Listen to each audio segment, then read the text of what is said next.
Hi everyone. ఈరోజు మా పిల్లలు కుండలపైన యోగాసనాలు చేశారు. ఈ ఆసనము వృక్షాసనము. లెగ్ బ్యాలెన్సింగ్ చేయడం వలన ఈ ఆసనము చేయడానికి వీలవుతుంది. నెక్స్ట్ ఆసనము తాడాసనము. ఈ ఆసనం చేయడం వలన హైట్ చాలా పెరగడానికి అవకాశం ఉంటుంది.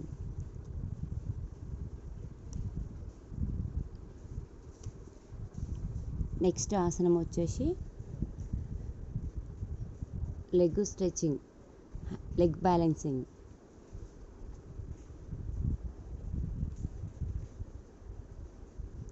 నెక్స్ట్ ఆసనం వచ్చేసి గరుడాసనము.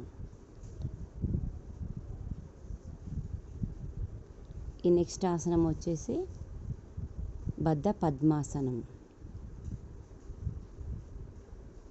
కరెక్ట్ బ్యాలెన్సింగ్ చూసుకొని కూర్చొని ఈ ఆసనము చేయడం వలన కాన్సన్ట్రేషన్, బ్యాలెన్సింగ్ వస్తుంది. నెక్స్ట్ ఆసనము పద్మాసనం. బ్రీత్ అబ్జర్వ్ చేస్తూ ఈ ఆసనం చేయాలి. నెక్స్ట్ ఆసనం వచ్చేసి ఉష్ట్రాసనం.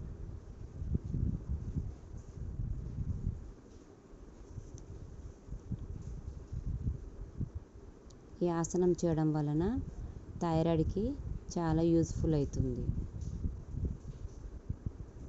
నెక్స్ట్ ఆసనం వచ్చేసి భుజంగాసనము, బ్యాక్ బెండింగ్ ఆసనం ఇది. నెక్స్ట్ ఆసనము ఆకర్ణ ధనురాసనం. నెక్స్ట్ ఆసనం వచ్చేసి పశ్చిమోత్తానాసనం.